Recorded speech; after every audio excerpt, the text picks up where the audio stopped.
네, 2부입니다. 꼰대 말고 어른 첫 번째 시간 임브로가 준비한 김용기 장로님의 삶에 대해서 살펴보고 있습니다.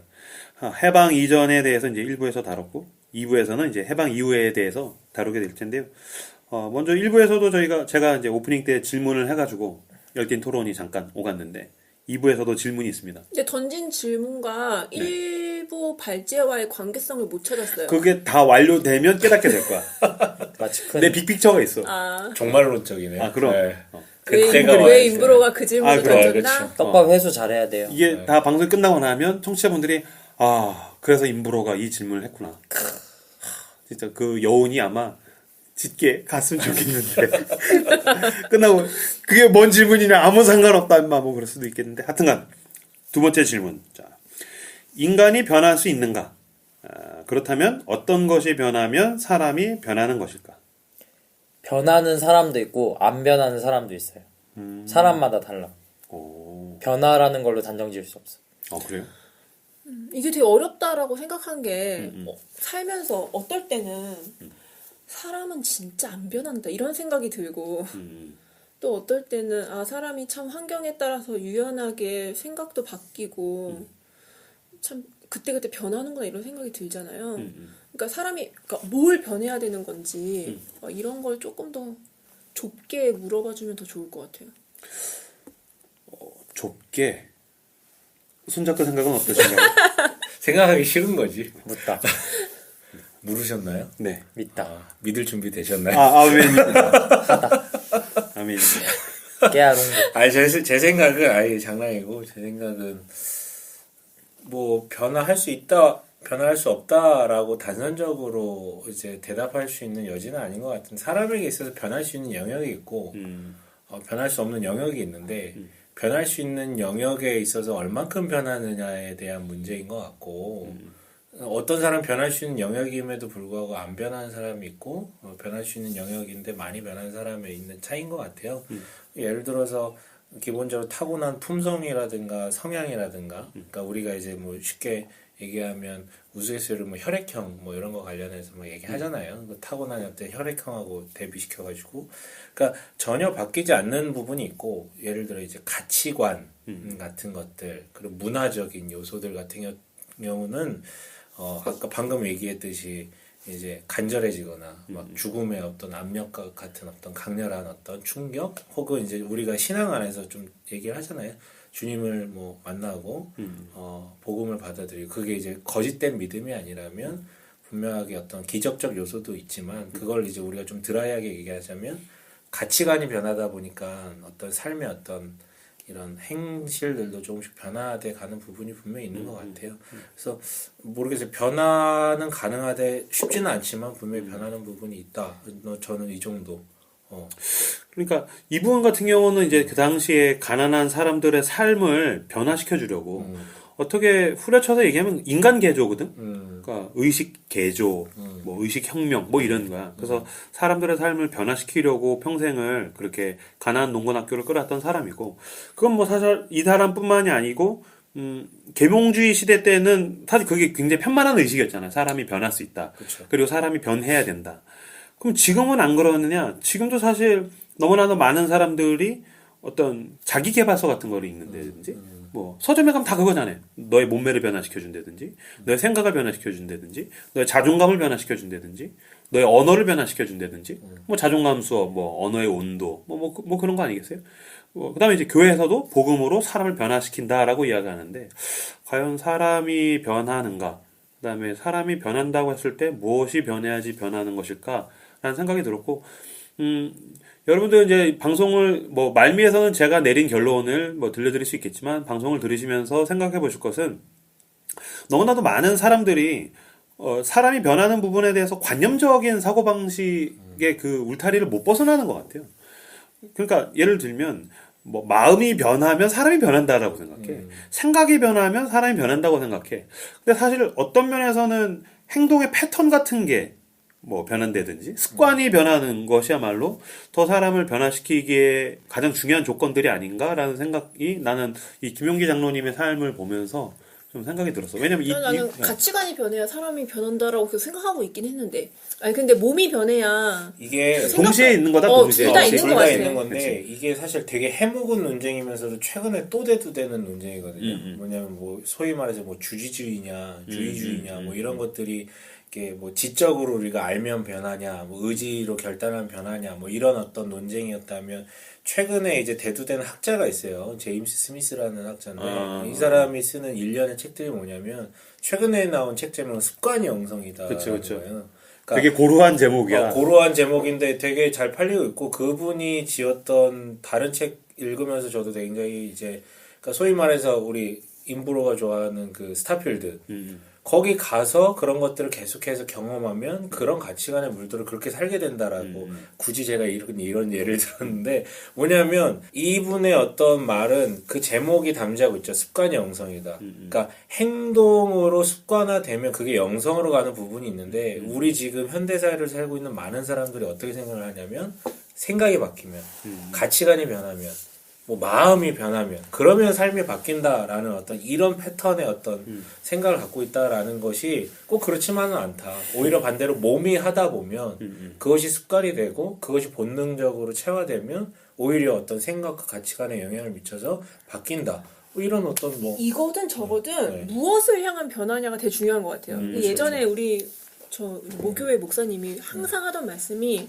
뭐 말이 변하면 뭐 행동이 변하고 뭐 행동이 변하면 습관이 변하고 습관이 변하면 뭐 인생이 바뀐다. 인생이 바뀌고 그러니까 되게 고지론적인 왜요?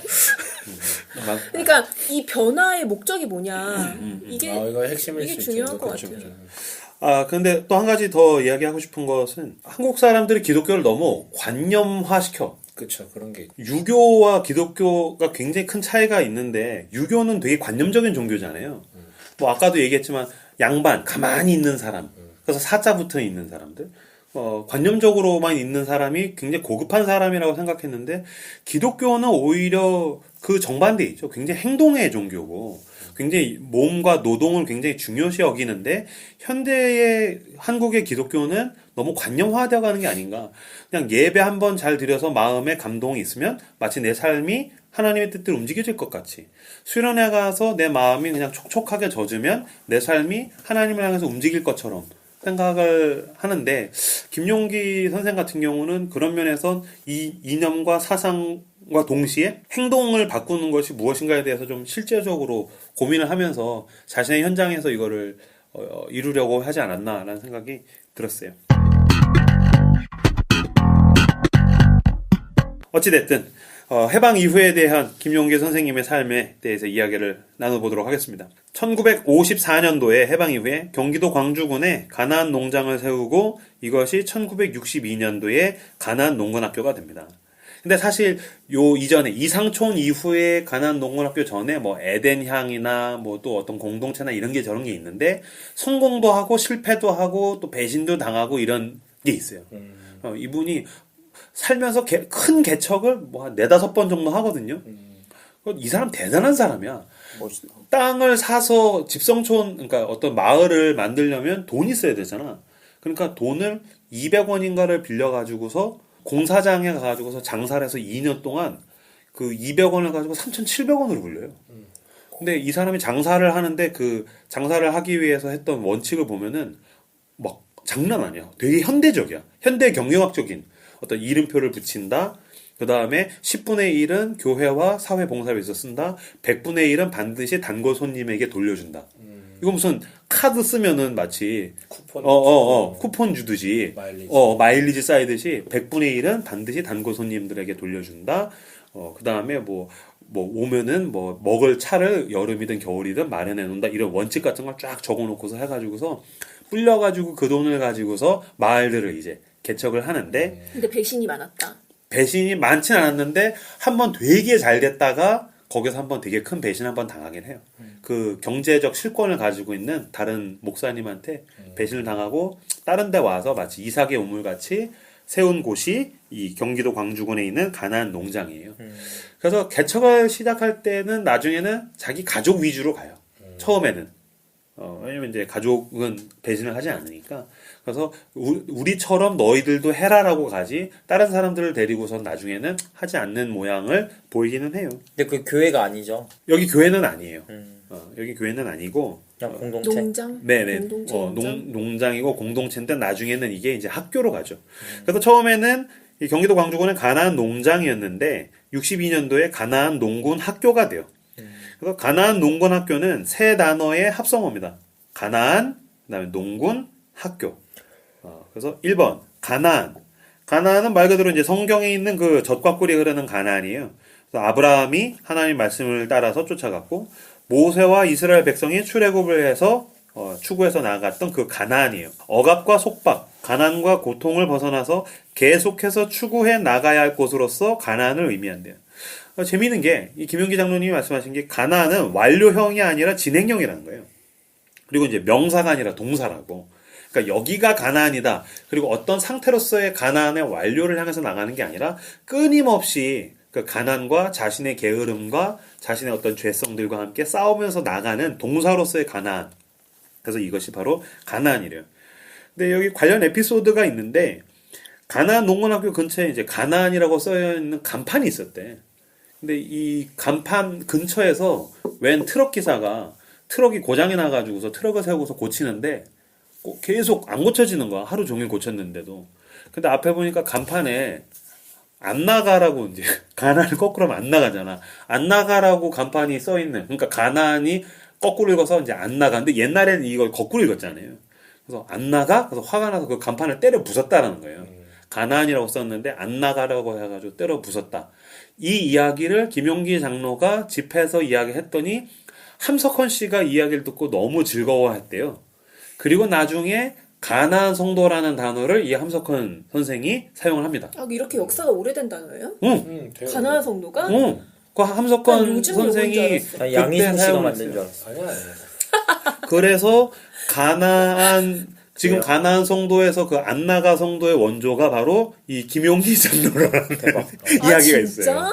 그래서 그 안나가 간판을 트럭 기사 때려 부순 이야기 때문에 그래서 자기가 집회 때 했고 그걸 함석헌 선생이 받아서 자기 그 가나안 성도로 썼고 그걸 함석헌 선생이 거기서 봐서 차용했다라고 얘기를 했어요. 근데 그것에 대한 근거는 약간 희미해요. 그러니까 저는 그 함석헌 선생이 처음 썼다는 건 저는 알고 있었어요. 네. 그거는 이제 가나안 기록에 정도를? 있어요. 기록에 있어요. 근데 이제 그게 아. 대중화가 안 됐던 거고. 저 오래된 거구나. 근데 이제 요 김용기 근데 장로님, 김용기 장로님이 네, 그 이야기를 함석헌 선생한테 했더니 너무 즐거워했다. 즐거웠다. 그리고 나중에 가나안 성도에서 교회를 안 나간다고 했을 때 이렇게 해서 요게 아재농담에서 시작된 거구나. 그렇죠. 그래서 이게 이제 어쨌든 거슬러 올라가면 바로 우리 김용기 어른께서 원조가 아니겠느냐라는 나는 추측을 조심스럽게 해본다는 것.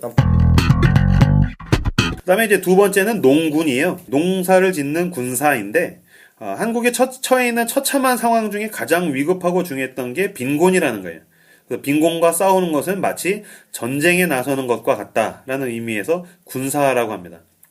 근데 무슨 농군 무슨 가난과 전쟁을 하냐라고 할 수 있겠지만 당시에 우리나라가 가난할 때 세계 최빈곤국 세계 2위까지 갔잖아요. 그걸 감안한다고 하면 이거는 매우 의미 있는 이야기라는 것이죠. 그래서 김용기 장로님이 쓴 노래가 있습니다. 복음농군가. 우리 김사부께서 읽어주시죠. 복음농군가. 불러요 아니면 읽어요?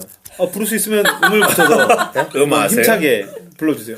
내가 구글에서 노래를 찾았는데 안 나와. 안 나와. 노래가 안 나와. 필리핀에 있는 데에서 이 노래를 불렀다라는 기록이 있어요. 구글에. 근데 우리나라엔 노래가 안 나왔어. 흑의 용사 일어나 황폐와 흑의 용사 일어나 황폐와 거친 들반도 삼천리 피땀 흘려 옥토와 금수강산 빗내리 총진군 총단결 우리 개척군 나아가자 용사들 나가자 용사들 나아가자 용사들 굳세게 싸우자. 그래서 이제 가난과 빈곤과 싸워야 된다라는 거죠. 근데 뭐야 뭐 가난과 싸우고 그러냐 그랬는데 왜 나 베트남 갔다 왔다 그랬잖아 여행. 네. 거기가 나트랑이고 되게 큰 시내인데도 불구하고 그 되게 큰 광장 해변에 있는 광장에서 연을 사려고 한 소년에게 갔는데 소년 둘이 신발이 없었어요. 베트남인데 내가 걔네한테 연을 사고 오면서 야, 쟤네도 신발이 없네. 가난한 나라들은 하긴 뭐 신발 잘 안 신고 다니고 그러지. 나도 어렸을 때 뭐 그냥 신발 안 신고 막 나가기도 그랬지. 공신당 신고 다니지 그냥 뭐 집 앞에 그냥 막 나가기도 하고 그랬는데. 그런 거 생각하면 가난과 싸우는 게 그들에게는 굉장히 중요한 부분이었던 거죠. 그래서 농군입니다. 세 번째 이제 학교입니다. 그래서 이제 삶을 배우는 학교예요. 어떻게 살아야 하는가, 무엇을 추구해야 하는가는 말로 배우는 게 아니라 삶을 통해서만 전달된다는 거예요. 그래서 이분의 사고방식은 뭐냐면 교장인 나를 통해서 학생들이 배우고 이 가르침이 계속해서 확대 재생산되기를 원했어요. 그래서 이 사람이 죽을 때까지 똑같은 삶을 계속해서 반복해서 사는 게 뭐냐면 한 명이라도 내 삶을 통해서 배웠으면 좋겠다라는 그 어떤 고집, 신념으로부터 이제 나오는 거예요. 그래서 교장으로부터 직접 보고 배워라. 이것은 이제 가나안 농군 학교입니다. 그래서 제가 가나안 농군 학교의 일과에 대해서 제가 가지고 왔습니다. 가나안 농군 학교. 지금의 아니야. 그 그때 초창기 때. 초창기 때. 가나안 농군 학교의 일과 새벽 4시에 기상을 해서 종을 칩니다. 나 이거 봤어. 그래서 원래는 이 김용기 장로님이 직접 종을 쳤는데 괜찮잖아. 어차피 4시에 깨어있으니까. 그러네. 종치고 자면 되지. 너 좀 갔다 와야겠다. 서과장 좀 갔다 와야겠다. 교장 아니에요, 교장? 좀 갔다 와야겠어. 새벽 4시에 일어나서 종을 치는데 원래는 이 교장인 이 김용기 장로님 직접 치셨는데 나중에는 그 둘째 아들이 물려받아서 쳤대요. 마당에 소화기를 재활용해서 다 쓴 소화기를 재활용해가지고서 망치로 때리는 종인데 한 번 때릴 때 3번 이렇게 해서 10번을 친다고 합니다. 근데 이것도 땅땅땅 땅땅땅 땅땅땅 이렇게 해서 이제 10번을 치는 거야. 근데 이 3번 때리잖아. 의미가 다 있어요. 첫 번째는 성부 성자 성녀 아니 첫 번째는 육체의 종이에요. 땅 이건 육체의 종. 그래서 육체의 잠을 깨자. 육체의 잠이 들면 나태와 빈곤의 늪에 빠지게 된다. 두 번째 종은 정신의 종입니다. 그래서 정신의 잠을 깨자. 정신의 잠이 들면 주권을 빼앗기게 된다. 그다음 세 번째는 영혼의 종입니다. 그래서 뭐 다 예측할 수 있잖아요. 영혼의 잠이 들면 하나님을 빼앗기게 된다. 그래서 이제 새벽 종을 치는 거예요. 실수로 한 번 더 치면 어떻게 혼나겠지 뭐. 잠의 종을 깨우는. 그래서 이거로부터 나온 노래가 새마을 운동가예요. 새벽종이 울렸네. 이게 여기서 나온 거야. 새벽에 일어나면 종 치는 게 여기서 새벽종이 울렸네로부터 시작하는 새마을 운동 노래가 완전 수도원이네. 여기로부터 나온 거예요. 그러면 이제 기상하고 나면은 먼저 애국가를 4절까지 부른다고 합니다. 그 아들의 어떤 회고에 따르면 그 김용기 장로님이 제일 싫어하는 건 애국가를 1절만 부르는 거. 무조건 애국가 4절까지. 어른 맞아요? 꼰대 아닌 어른 맞아요? 아니야. 4절까지 부르는 거예요. 나 애국가 살면서 4절까지 불러본 적 거의 없는데. 진짜? 나 어렸을 때 4절까지 다 불렀어. 나도 달달 외웠는데. 나도 몇 살이에요? 나 29. 그래서 4절까지 부르고 그 다음에 이제 구보를 뜁니다. 군대네. 4km에서 많으면 8km에서 12km씩 또 뛰었대요. 새벽 4시 반에 일어나. 그래서 구보를 하는 동안에 구호를 외칩니다. 구보할 때 구호는 3가지인데 첫 번째 정신개척. 정신개척. 저기 지금 어른 설명하고 있는데 서과장 표정이 안 좋아지고 있어요. 네. 이게 뭐 꼰대냐? 아닙니다. 정신개척. 점점 이 표정이 아니야, 나는 내 있어요. 꼰대 아닌 선생 해가지고 그게 큰 기대 하지 않았어. 그다음에 우리는 젊다. 우리는 좀 역사는 부른다. 꼰대는 원치 않는데 이제 강제로 강요하듯이 말로 가르친다고 하면 이분은 온 사람들에게 함께 삶을 공유하는 거예요. 그러니까 자기도 뛰었다 이거죠. 원래 늘 자기가 아들들 데리고서 반복하는 삶이에요, 이게.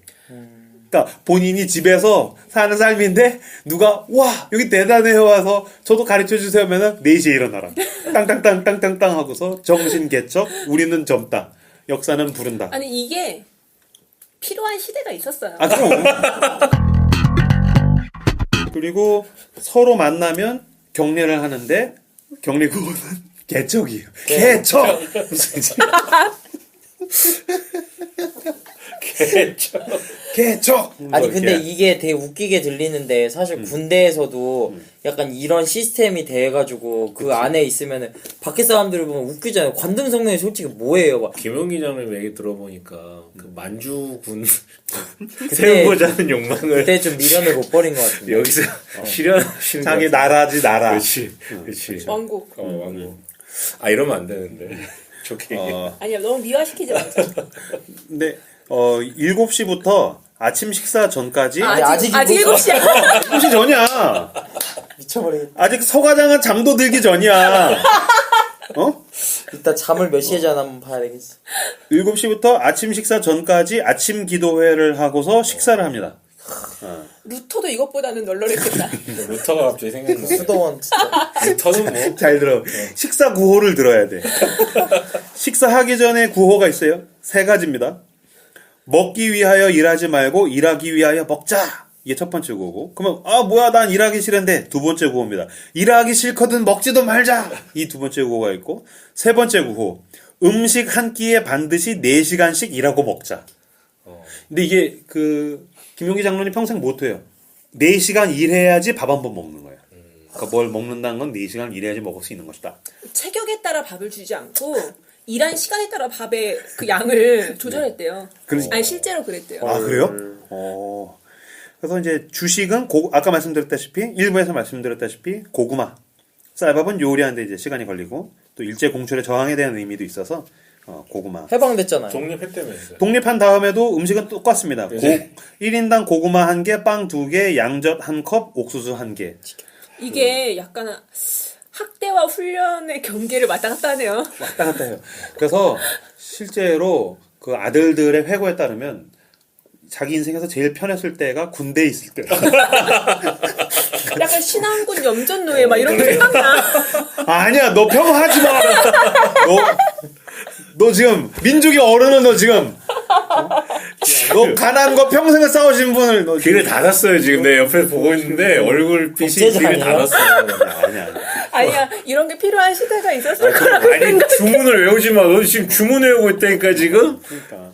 욕설을 하고 싶은데 지금 주문을 외우고 국제장. 있어. 근데 지금은 우리가 개발도상국을 지나서 뭐 1인당 뭐 3만 불, 뭐 5만 불 향해서 가자 그 시대지만 세계 최빈국 2위고 돈 생기면 술 먹고 절제가 사람들이 안 되고 가난과 싸워야겠다라는 생각을 못할 때에 어떤 가난과 싸우는 법을 어쨌든 삶으로 습관으로 알려줬다라는 건 그래서 당시에 시대적으로도 이게 너무 이슈가 돼서 사람들이 물밀듯이 몰려들어요. 대학교에서도 몰려들고 기업에서도 여기 몰려들고 강연을 초청을 하고 나중에 그 박정희 대통령이 와서 이걸 전국적으로 확산하겠다 그래서 만들어진 게 새마을 운동이니까.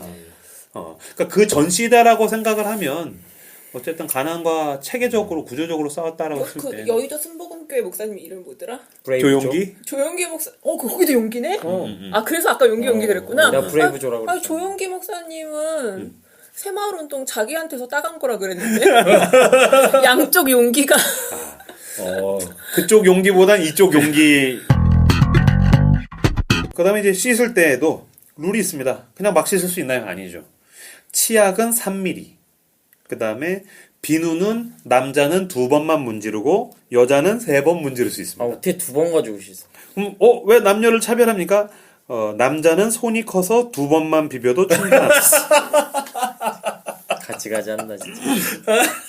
아니, 미용적인 목적으로 여자 한 번 더 문지르게 해줬다고 들은 것 같은데. 뭐 그런 것도 있고. 어쨌든 여자는 더 해야 된다. 아, 그럼 이걸 3번 문질러서 2번 문질러서 몸 전체.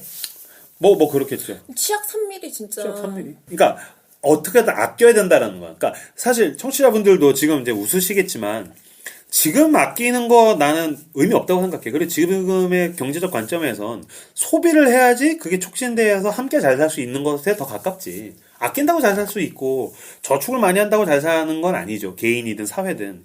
그러나 절대 빈곤과 싸울 때에는 어떻게든 아껴서 모아야 생존할 수 있었던 시기가 있었던 거죠. 뭐 그런 관점에서 이해할 수. 그럼요. 그 관점에서 봐야지 지금의 어떤 경제적 관점에서 보면 되게 고루할 수 있어요.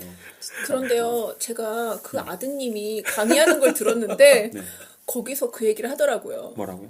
치약 3mm, 기누 2번, 여자는 3번. 그 지금도 가난한 농군학교 가서 훈련하면은 그대로 살아야 돼요. 네. 그걸 근데 지금도 고소하는 이유는 뭐예요? 늘 그러니까 그렇죠 뭐. 일단 이유는 그렇게 얘기하시더라고. 이웃을 사랑하는 방법이다. 아껴서 남을 주자는 거야. 근데 그러니까 그러니까 저는 이제 다음에 장기려 선생님 이제 얘기하려고 그러는데 그분의 어떤 대표적인 키워드가 원칙이에요. 굉장히 원칙주의자인데, 근데 늘상 보면은 개인이든 집단이든 원칙이라는 건 굉장히 좋은 의미에서 생기잖아요. 그렇죠.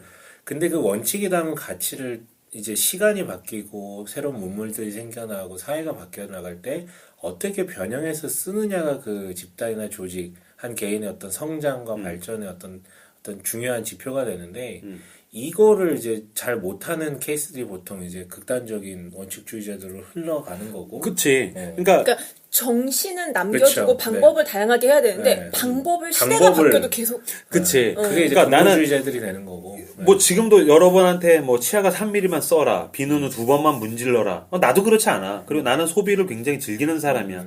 그런데 나는 김용기 이 장로님의 그 일대기를 보면서 그 정신이 너무 좋은 거야. 그치. 그러니까 그 시대의 가난과 싸워야겠다라는 요구가 아무에게도 없어.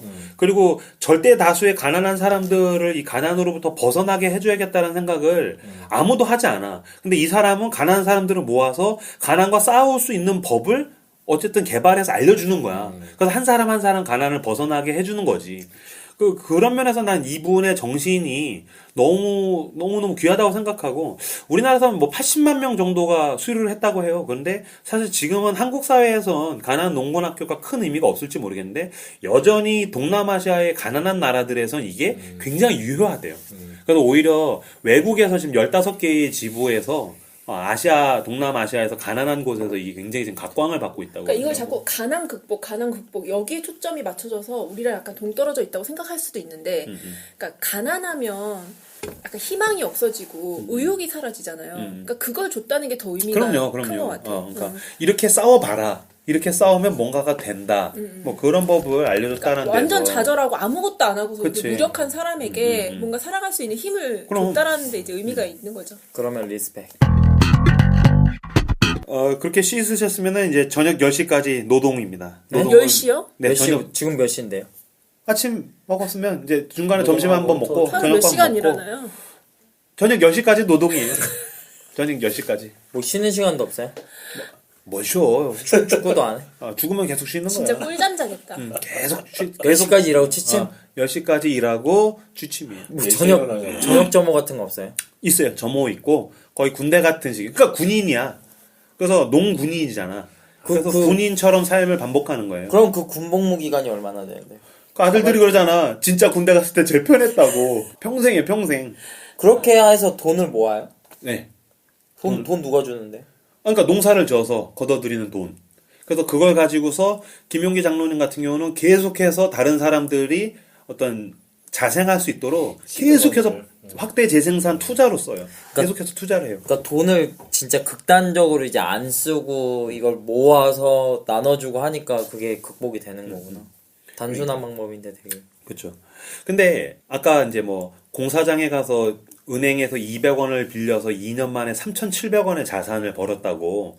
이 사람이 장사를 해도 어마어마하게 잘할 사람이고 뭘 해도 엄청나게 잘할 사람인데, 김용기 장로님이 제일 원하는 건 뭐냐면 그 사람도 나처럼 삶이 변해서 그 사람이 스스로 세상에서 굶지 않고 빈곤하게 살지 않는 게 목표인 거야. 그래서 그걸 가르쳐야 된다, 삶을 가르쳐야 된다에다 포커스를 맞춰서 이 가난한 농군 학교를 계속해서 운행을 한 거죠. 만약에 이분이 돈을 벌었으면 어떤 기업을 일구었을 수도 있어. 굉장히 체계적이거든. 꿈은 원대, 중국어 삼키겠다. 뭐 이런 꿈이 있는데. 삼성, 현대, 브레이브 막 이렇게 생겼겠네. 진짜로 그랬을 수 있어. 그래서 나 그 장사했었을 때의 그 룰을, 방법을 쫙 적어놓은 거를 봤는데 기가 막히더라고. 뭐 몇십 가지로 해가지고 이렇게 장사를 한다. 로펠러지. 그러니까 그리고 여기 가나안 농군학교 10계명 있지 않아요? 있어요. 네. 근데 그거 지금 이것만 얘기해도 다들 막 고르라고 힘들어하는데 그거 읽으면 큰일 납니다. 그 브랜드 가나안 농장이랑 상관없는 거죠. 음료수 가나안 농장. 그건 잘 모르겠어. 오리집. 가나안. 가나안 덕 뭐 있지 않나? 있어요. 그건 가나안. 왠지 아닌 것 같아요. 그 자녀가 김용기 장로님이 자녀가 아들 셋, 딸 둘인데 둘째 아들이 집을 2번 나갑니다. 10대 때 한 번 나가고 20대 때 나갑니다. 한 명만 나간 게 이상한데요. 어, 더 그러니까. 나가야 될 것 같은데. 네, 둘째 아들만 집을 2번 나갔다고 그래요. 아들들이 이제 군대가 제일 편했다고 하니까. 그 둘째 아들이 나갔는데 20대였던 그 둘째 아들이 2번째로 가출했을 때 김용기 장로님이 편지를 씁니다. 이 편지를 제가 입수해서 가져왔습니다. 읽어주시겠습니까? 우리 서 과장님이. 사랑하는 아들아, 객지에서 얼마나 고생이 많으냐. 나는 내 생각에 밤잠을 못 이룬다. 일본 사람들 7천만이 나를 꺾지 못했건만 네가 내 뜻을 꺾으려 하는구나. 내가 교회에 가서 설교도 하고 남을 가르쳐야 하는데 내 자식이 따라오지 않으니 권위도 없고 가르칠 자격도 없구나. 나는 너를 사랑한다. 돌아와서 같이 가볍게 살자꾸나. 이렇게 편지를 보내가지고서 했는데, 그, 김용기 장로님의 회고에 따르면, 아이들을 자기가 키워봤는데, 20살이 넘으면, 사람 말을 아예 안 듣는다는 거예요. 그래서 만약에 내 말을 안 들으면, 20살이 넘은 애들은 때리거나 혼을 낼 필요가 없다. 그럼 어떻게 하면 됩니까? 울어라. 진짜 의외지 않아? 운다는 거야. 그래서, 계속 울어서 결국엔 내 앞에 있는 자녀의 눈에서 눈물이 날 때까지 울어야 된다. 진짜 독하다. 그러면 자녀도 변한다는 거예요. 그래서 이 정도로 강직하고 고집이 세면 되게 무섭게 몰아쳐서 네가 어딜 나가 막 그럴 수도 있는데 아들아 기다린다. 이거 약간 보통 담임 목사님들이 아들한테 그치. 네가 그렇게 행동하면 그치. 아버지가 설교를 할 수 뭐가 없구나. 되냐 뭐 그러면서. 그런데 나는 이분 대단하다고 생각하는 게 어쨌든 그 아들들이 다 유지를 이어받아서 가난 농원학교를 지금까지도 뭐 다 끌고 가고 계세요. 이분들도 다 노인이 됐는데. 근데 저는 지금 PK 심정으로 이걸 듣고 있었는데 내가 꼭 집어줘. 너무 슬퍼. 그러니까. 아니 근데 왜 그러냐면 이것도 약간 자기 목적을 위한 수단처럼 아들을 설득하는 거잖아요. 결국은 내가 너를 품을게 이게 아니라 날 위해서 네가 좀 바뀌어라. 운다는 것도 사실은 그치. 결국은 그 목적을 달성하기 위해서 그리고 그걸 전략적으로 성공하기 위해 아까 그 100가지인가 뭐 썼다 그랬잖아요. 그런 어떤 전략적인 개념을 접근한 건데 내가 그 꼰대 강의 들었던 게 김평일 교장님인데 이분이 집 나갔던 그 아드님인지는 잘 모르겠지만 네. 아니요, 김범일 교장이에요. 그 이분은 집을 안 나가셨던 분이구나. 네. 근데 그분들 나갔던 사람인데 그렇게 얘기 못할 것 같은데. 왠지 그 나갔던 아픔이- 사람인데 그렇게 하고 있으면 너무 슬플 것 아픔이 같아가지고. 있는데. 근데 그분들이 건강할까? 난 잘 모르겠네. 근데 그것까지 판단하기는 그것까지는 우리가 판단할 수 없죠. 그 당시에 네. 어떤 그럼에도 불구하고 아들들이 이거를 이어받아서 지금 봤을 때는 고루하지만 그걸 계속해서 유지해 나가고 있다라는 거는 분명히 그 아버지의 삶 자체가 굉장히 그리고 존경할 관계에서 리스펙, 존경할 리스펙. 만한 관계가 있었다라는 게 그 왜 유명하지만 그 간디가 그렇게 대단하지만 그 아들과의 관계가 완전히 엉망진창이잖아요. 간디 결혼했어요? 그럼요. 간디 큰아들이 할리할이라는 사람인데 그 나중에는 아버지가 싫어서 집을 나갈 뿐만이 아니라 그 아버지의 힌두교까지 변절하고 이슬람으로 개종합니다. 그래서 막 술 먹고 난리치고 망나니로 유명해요. 할리할 같은 경우. 그다음에 뭐 에디슨 아들들도 개망난이었다고 그러고 뭐 처칠 뭐 아들들도 개망난이었다 그러는데 뭐 어쨌든 이분 아들들은 그 아버지의 유지를 이어받아서 이거를 계속해서 이어가게 되죠. 1966년에 김용기 장로가 이제 드디어 아시아의 노벨상이라고 불리는 막사이 사이상을 수상합니다.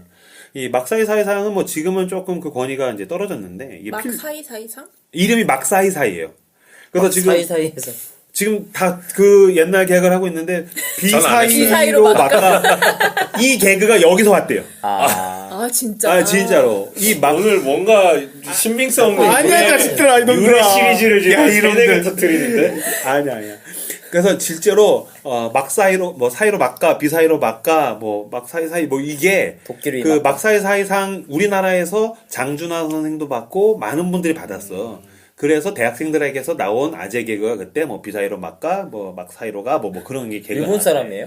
필리핀 대통령이고요.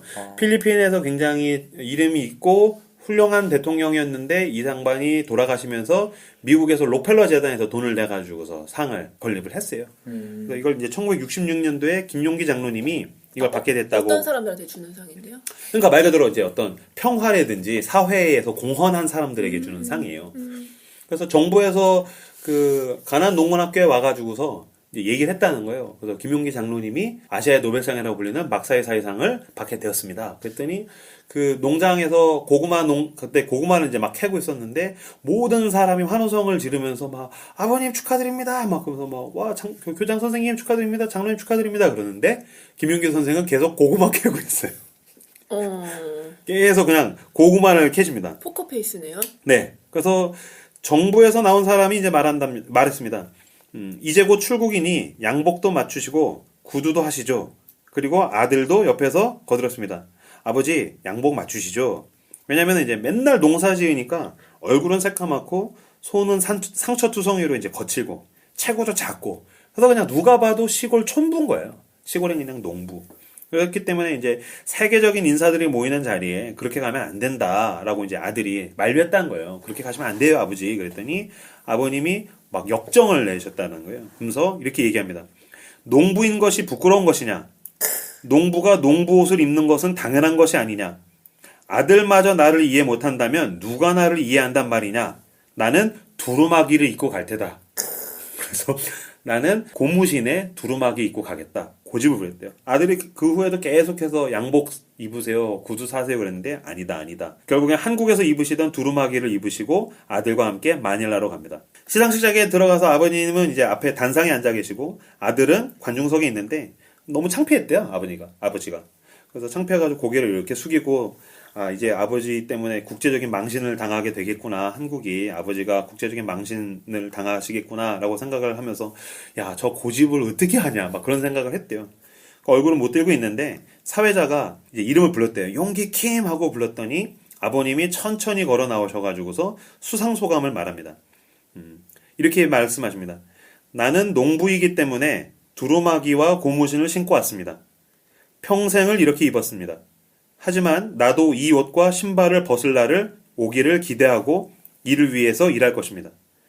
아시아의 모든 농부들이 고무신으로부터 해방이 될 때, 아시아의 모든 농부들이 두루마기로부터 해방이 될 때, 저는 양복을 입고 구두를 신을 생각입니다. 그랬더니 그 아들이 막 펑펑 울었다고 그래요. 진짜. 나도 처음에는 이제 치약을 3mm를 짜냐, 무슨 비누칠을 2번을 하냐. 난 새벽에 일어나는 거 나도 싫어하거든. 새벽에 일어나서 뭐 그거 밤새 일하고 막 나 육체로 일하는 거 되게 싫어해요. 근데 내가 이분이 어른이구나라고 생각했던 게 자기도 이게 마냥 좋진 않았던 거야. 자기는 남들한테 꼰대로서 막 그럴 수도 있고 고루한 거를 가르친다고 하지만 자기야말로 평생 이거랑 싸우는 거야. 나도 이 두루마기를 벗을 날을 기대합니다. 그러나 아시아에 있는 모든 빈곤한 사람, 절대적인 가난 속에서 허덕이는 사람들과 난 함께 싸우고 있다. 죽을 때까지 싸운다. 나만 빨리 이거 벗어나서 좋은 법을 알려주는 게 아니라 함께 싸워간다라는 면에서 이분이 진짜 어른이었구나. 리스펙. 하나님께 영광이 되는 소감이네요. 그러니까 그런 것 같네요. 그런 생각이 들었어요. 이게 그 떡밥이에요? 네, 이걸 위해서 임브로가 그럼요. 네? 시작에서 그 질문을 던지셨군요. 네. 1부 때 하나님께 영광을 돌려드린다라는 게 뭐냐 그랬을 때 시상식에서 상을 탄 게 하나님께 영광을 돌려드리는 게 아니라 여전히 자기 옷을 입고 자기 현장에서 그 하루를 싸우는 거야말로 하나님께 영광을 돌려드리는 거구나라는 생각이 들었어요. 이렇게 긴 시간을 지나서 이렇게 맞춰지는 건가? 근데 되게 감동적이에요. 난 이 생각이 들어서, 그러니까 우리는 시상식에 와서 와, 저 사람 대단한 상 탔어 그러면 저 하나님께 영광을 돌려드려요 멋있는 옷을 입고 그게 아니라 그냥 늘 내가 입어야 되는 옷이 있잖아. 이게 김용기 장로님한테는 두루마기와 고무신일 수 있고 지금도 이것을 직장에서 뭐 들으시거나 아니면 지하철에서 들으시거나 자기의 삶에서 하루를 시작하거나 마무리 지으시면서 들으시는 분들은 자기 삶의 자리가 있잖아요. 자기 신발과 자기 옷. 그거를 입고서 자기 삶의 현장에서 하루를 싸워내는 거야말로 하나님께 영광을 돌려드리는 거구나. 우리도 이걸 벗을 날을 기대하면서 싸워나가는 거잖아요. 그런데 이게 죽을 때까지. 그러니까 제가 2부 때 이제 또 질문으로 떡밥으로 사람이 변합니까? 라고 그랬는데 이게 완료가 아니라 현재 진행형으로서 계속해서 싸우는 것, 계속해서 변하기 위해서 몸부림치는 거 이게 그리스도인의 삶이 아닐까 이게 김용기 장로님에게 배울 수 있는 것이 아닐까라는 생각이 들었다는 것. 아니 그게 다른 사람들보다도 그러니까 우리들도 그분을 잘 모르지만 이야기만 듣고도 되게 감동을 받잖아요. 근데 정말 이름도 없고 빛도 없는 되게 가난한 사람 그 농군학교에서 고구마 캐던 그 한 명의 사람이 이 수상소감을 들으면서 되게 감격적이었을 것 같아요. 그러니까. 그러니까 거기서 양복 입고 나가가지고 막 이렇게 이야기할 때 이 사람이 약간 느낄 상대적 박탈감 이런 게 소멸이 되고 진짜 멋있다. 정말 자랑스러웠을 거라는 생각이 드네요. 다 고구마 캐다가 TV 보면서 엄청 울었을 것 같아. 그러니까. 그랬을 것 같아. 아씨 더 캐자 그러고 갔을 것 같아. 내 생각엔 TV 없었을 것 같아. 그치 66년이니까 없을 수 있어요. 라디오로 틀어주지 않았어? 라디오로 들었을 수 있죠. 찡. 네. 근데 그 사진은 찾아보시면 그 하얀색 두루마기를 입고 작은데 진짜 꼿꼿하게 서 있어요. 야, 이 사람 성격이구나. 강직하게. 찾아볼까? 니네가 칼로 찔러봐라. 나 여기 서 있다. 이런 느낌으로 딱 그 김용기 장로님이 딱 서가지고서 멋있네. 이렇게 하고 계세요. 멋있는 분이. 찾아봤어요? 아니 이야기가. 네. 멋있죠. 저는 여기까지 어떠셨는지 한마디씩 이야기 나누시고 마무리 지면은 될 것 같습니다. 봐봐 이놈들아 꼰대 아니라니까 자식아 어른이라니까. 김사부. 확실히 어떤 거대한 일을 이루는 사람들은 강하고 남다르구나. 나는 이 길이 아니구나. 그게 아니잖아 본론이. 본론이 그게 아니잖아. 내 핵심이 그게 아니잖아. 근데 마지막에 다 솔직히 들을 때는 뭐야 진짜 너무 좀 그런 저는 그런 사람들에 대한 반감이 심하거든요.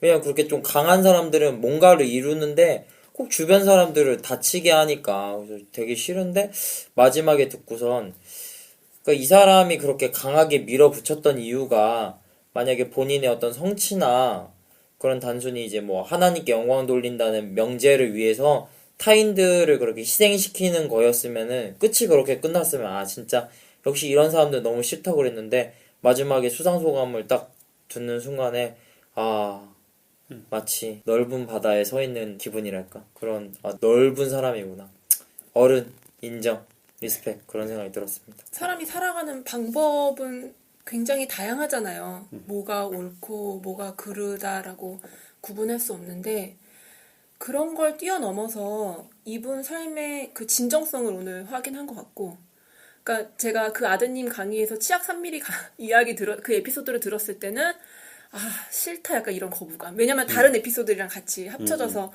정말 꼰대 종합 세트다 막 이런 생각을 했는데 그 진정성을 느꼈고 약간 오버일 수도 있는데 마지막에 이 두루마기가 확실히 저한테 되게 약간 임팩트가 있었던 것 같아요. 이 에피소드를 몰랐던 게 아닌데 그냥 2시간 동안 들으면서 확실히 임팩트 있게 다가왔고 약간 성육신한 예수님에 대한 것. 그러니까 이분도 사실은 계급으로 따지면은 부르주아란 말이에요. 그런데 그 두루마기를 입고서 농사를 짓는 그 농부의 자리로 가서 실제로 자기 육신을 써서 몸소 그 노동을 하면서 사람들을 가르쳤다라는 것이 되게 예수님의 삶과 닮았다라는 이런 생각이 갑자기 들었습니다. 지금까지 계속 안 들다가 마지막에 그런 생각이 드네요. 그 원래 이제 막 거대 담론을 쫓고 이상과 어떤 그런 큰 그림을 보던 사람이 어떤 그 목사님의 일갈 앞에 무너진 다음에 물론 제가 볼 땐 이 사람의 캐릭터를 굳이 분석하자면 굉장히 계획적이고 꼼꼼하게 살았을 것 같은데 그 모든 것들을 이제 뒤로 한 채 자기에게 주어진 환경과 현장에 대해서 이제 작은 것부터 실천해 나가는 어떤 그런 꾸준함이 그게 말처럼 쉬운 게 아닌데 자기 욕망이라든가 성향이라든가 이런 거 다 덜제하면서 본이 되기 위해서 이렇게 살아냈던 그 원동력이 어디 있을까에 대한 좀 의문도 들고 궁금증도 들고 뭐 이런 부분도 있고요. 결론적으로는 김용기 장로님 보여줬던 것들이 바로 그런 부분이잖아요. 말도 중요하고 어떤 거대한 담론도 중요하지만 그래서 자리매김한 곳에서 최선을 다하고 세밀한 것들, 세세한 것들에 최선을 다하고 또 살아내는 것 그렇게 그것을 보고 또 수많은 제자들이 태어나고 하는 것 같은데 그런 면에서 굉장히 이제 뭐 직분을 떠나서 뭐 시대를 떠나서 많은 좀 귀감이 됐던 것 같아요. 네. 나의 현장에 대한 생각을 좀 많이 해보게 되는 것 같아요. 열심히 살면 얻어지는 것들이 있고 그 보상에 초점이 가고 눈이 가고 손이 가게 마련인데 죽을 때까지 신념을 가지고 늙어서도 나의 현장을 지킨다라는 건 정말 숭고할 수 있구나라는 생각이 김용기 장로님을 보면서 전 들었어요. 어쨌든 제 감동이 우리 청취자분들에게도 좀 전달되셨으면 좋겠고 여기까지 해서 오늘 방송은 마치고 다음 주에 또 다른 어른으로 여러분들을 찾아뵙도록 하겠습니다. 여기까지 함께 해주셔서 감사합니다. 감사합니다.